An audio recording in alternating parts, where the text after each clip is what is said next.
नीरू पाठक channel में आपका स्वागत है। ओम नमो भवाय शर्वाय रुद्राय वरदाय च पशूनां पतये नित्यं उग्राय च कपार्दिने महादेवाय भीमाय त्र्यंबकाय शिवाय च ईशानाय मखदनाय नमस्ते मखधातिने। प्रदोष व्रत की आज के इस प्रातःकाल बेला में आप सबका स्वागत है।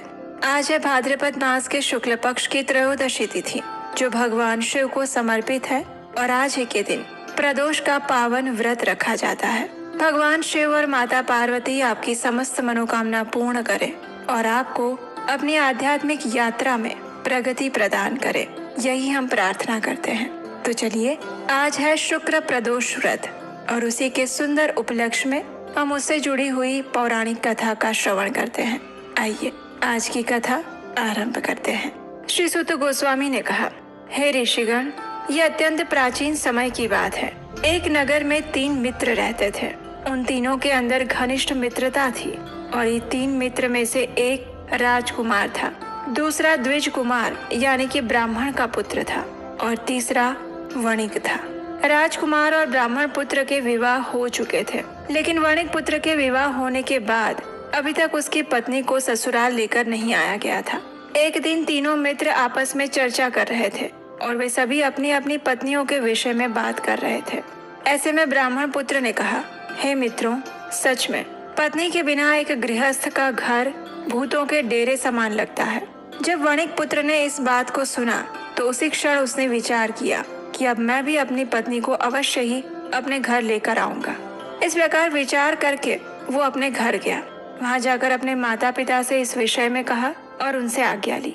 अपने पुत्र की ऐसी बातें सुनकर उसके माता पिता ने उसे सुझाव देते हुए कहा, हे पुत्र, इस समय शुक्र देवता अस्त अवस्था में है। ऐसे समय में बहु बेटियों को विदा नहीं करना चाहिए और न उन्हें लेकर आना चाहिए। इसलिए जब शुक्र का उदय हो जाए उसके बाद तू स्वयं जाकर अपनी पत्नी को ले आना। लेकिन व्यापारी का वो पुत्र नहीं माना। वो अपने जिद पर अड़िग रहा और उसी क्षण अपनी पत्नी को लेकर आने के लिए अपने ससुराल में पहुंच गया। जब उसके सास ससुर ने अपने जमाता को आया हुआ देखा तो उन सब ने मिलकर उनका अच्छे से स्वागत सत्कार किया। फिर उस वणिक पुत्र ने उनसे कहा कि वो अपनी पत्नी को लेने के लिए आया है। जब उसकी पत्नी के माता पिता को इस विषय में पता चला तो उन्होंने भी उस वणिक पुत्र को बहुत समझाया। उसे कहा कि ये समय उसे ले जाने के लिए शुभ नहीं है, लेकिन वो नहीं माना। वो अपने जिद पर अड़िग बना रहा। इसलिए आखिर थक हार कर उसकी पत्नी के माता पिता को अपनी पुत्री को विदा करना पड़ा। अपने ससुराल से विदा होने के बाद वो वणिक पुत्र अपनी पत्नी के साथ नगर से बाहर जा रहा था। मार्ग में जाते हुए उसकी बैलगाड़ी का एक पहिया टूट गया और जो बैल था उसका भी पैर घायल हो गया था और इस कारण से नीचे गिरने की वजह से उसकी पत्नी को भी शारीरिक पीड़ा उठानी पड़ी। इसके बावजूद भी उन्होंने आगे चलना यथावत जारी रखा। ऐसे में अचानक से कुछ लुटेरों की टोली वहां पर आई। उनके पास जितनी भी धन संपत्ति थी उसे लूट लिया गया और वो वणिक पुत्र रोते हुए अपने घर पहुंचा। अब उसके पास कुछ भी धन नहीं था। जैसे उसने घर में प्रवेश किया उसी क्षण खेतों में से आने वाले एक सांप ने उसे डस लिया। ये देखकर उसके पिता ने तुरंत ही वैद्यराज को बुलाया। वैद्यराज ने उसे औषधि का लेप तो लगाया, लेकिन उनसे यही कहा कि आपका पुत्र 3 दिन में मृत्यु को प्राप्त हो जाएगा। अब इस संपूर्ण वृतांत के विषय में उसके मित्र ब्राह्मण पुत्र को पता चला। उसी क्षण वो अपने मित्र के घर आ पहुंचा। उसने अपने वणिक मित्र के पिता से कहा कि आप इसी क्षण अपने पुत्र और उसकी पत्नी को दोनों को साथ लेकर उसके ससुराल में भेज दीजिए। वास्तव में मेरे मित्र ने शुक्र अस्त के समय में अपनी पत्नी को यहाँ लेकर आकर बहुत बड़ी भूल की है और इसी कारण से उसे इन सभी दुर्घटनाओं का सामना करना पड़ा है। अगर इन 3 दिनों से पहले उसकी पत्नी अपने ससुराल में पहुँच जाएगी तो उसका जीवन बच सकता है। ब्राह्मण मित्र की ये बात सुनकर उस वणिक मित्र के पिता ने उसी क्षण अपने पुत्र की पत्नी को अपने माता पिता के घर वापस भिजवा दिया और उसके साथ साथ उसका पुत्र भी गया और वहां जाते ही उस वणिक पुत्र की शारीरिक स्थिति ठीक होने लगी और फिर उन दोनों ने आने वाले समय में भगवान शिव से क्षमा याचना करते हुए इस शुक्र प्रदोष व्रत का पालन किया और इसके परिणाम स्वरूप उन्हें भगवान शिव की विशेष कृपा प्राप्त हुई और आने वाला जीवन उन्होंने सुखपूर्वक व्यतीत किया और जीवन के अंत में आध्यात्मिक लोक में प्रवेश किया। तो ये थी आज की शुक्र प्रदोष व्रत की कथा। आशा है आज की कथा आपको अच्छी लगी होगी। भाद्रपद मास के शुक्ल पक्ष में आने वाला ये प्रदोष व्रत शुक्र प्रदोष व्रत के नाम से जाना जाएगा क्योंकि यह शुक्रवार को आ रहा है। भाद्रपद मास के शुक्ल पक्ष की त्रयोदशी तिथि का आरंभ हो रहा है 5 सितंबर शुक्रवार के दिन सुबह 4:08 पर और तिथि समाप्त होगी 6 सितंबर शनिवार को प्रातः काल में 3:12 पर। जैसे कि त्रयोदशी तिथि और प्रदोष काल जब एक साथ में हो तभी प्रदोष व्रत का पालन करते हैं, इसलिए इस बार 5 सितंबर शुक्रवार को ही प्रदोष व्रत का पालन किया जाएगा। इस दिन प्रदोष काल में पूजा करने का विधान है और इसीलिए इस बार आने वाले प्रदोष व्रत में संध्या में प्रदोष काल में पूजा मुहूर्त का समय रहेगा शाम 6:38 से लेकर 8:55 के बीच में।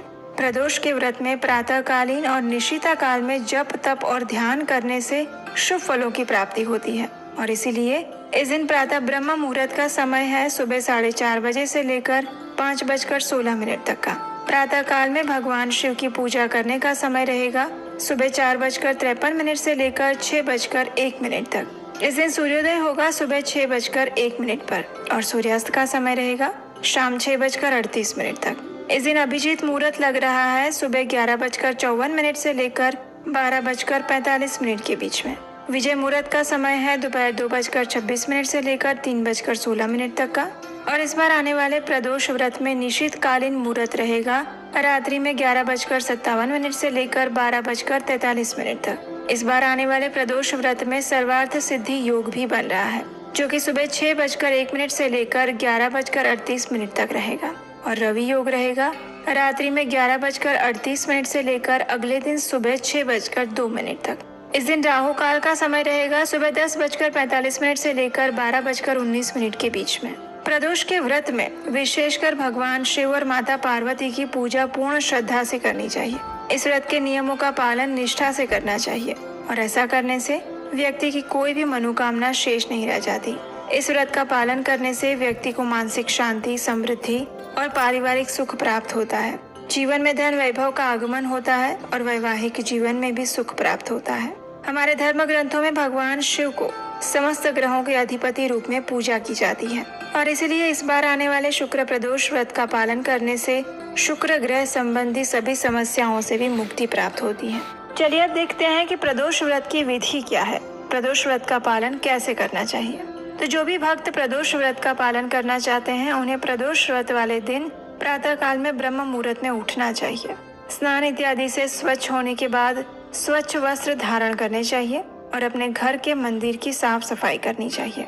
उसके बाद एक चौकी पर लाल या पीला कपड़ा बिछाकर शिव परिवार की प्रतिमा स्थापित करें। अगर आपके घर में शिवलिंग है तो शिवलिंग पर जल अभिषेक कर सकते हैं। अगर शिव परिवार या शिव जी की प्रतिमा नहीं है तो उनके चित्र को स्थापित करें और इस प्रकार उनकी स्थापना करने के बाद उनके समक्ष दीपक जलाएं। इस दिन शिव चालीसा का पाठ करें। भगवान शिव और माता पार्वती को फल, फूल, धूप, दीप, नैवेद्य इत्यादि अर्पित करें। अंत में उनकी आरती करें और इस प्रकार शिव जी तथा माता पार्वती की इस दिन भक्ति पूर्वक पूजा अर्चना करें। प्रदोष व्रत के दिन सायंकाल पूजा का विशेष महत्व है, इसलिए संध्या समय में अगर संभव है तो फिर से स्नान करें, स्वच्छ वस्त्र पहने और शिवालय में जाकर शिव जी की पूजा करें या फिर घर पर ही सुबह जिस प्रकार पूजा की थी उसी प्रकार शिवलिंग पर जल चढ़ाते हुए भगवान शिव की पूजा अर्चना करें। भगवान शिव को बिल्व पत्र, आँख के फूल, धतूरा, अन्य सुगंधित पुष्प इत्यादि अर्पित करें। उसके बाद शिव गौरी की आरती करें, उनकी कथा का श्रवण करें। पीपल के वृक्ष के नीचे सरसों के तेल का दीपक जलाएं। अंत में पूजा के समय अनजाने में से भी की गई भूल के लिए क्षमा याचना मांगे। भगवान शिव से अपने समस्त परिवार के सुखी स्वास्थ्य जीवन की याचना करें और इस प्रकार आप संपूर्ण प्रदोष व्रत का पालन कर सकते हैं। ऐसा करने से आप भगवान शिव और माता पार्वती का विशेष आशीर्वाद प्राप्त करते हैं और जीवन में आध्यात्मिक गति प्राप्त करते हैं। स्कंद पुराण में वर्णन आता है कि परम कृपालु भगवान शिव को समर्पित त्रयोदशी तिथि के दिन संध्या समय में यानी कि प्रदोष काल में भगवान शिव की श्रद्धा और निष्ठा पूर्वक पूजा करके भगवान शिव की अपार कृपा प्राप्त की जा सकती है। तो ये थी आने वाले शुक्र प्रदोष व्रत के विषय में संपूर्ण जानकारी।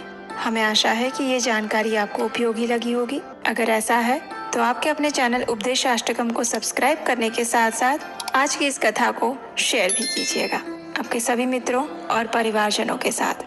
भगवान शिव की कृपा आप और आपके परिवार पर सदैव बनी रहे, यही कामना हम करते हैं। हरे कृष्ण।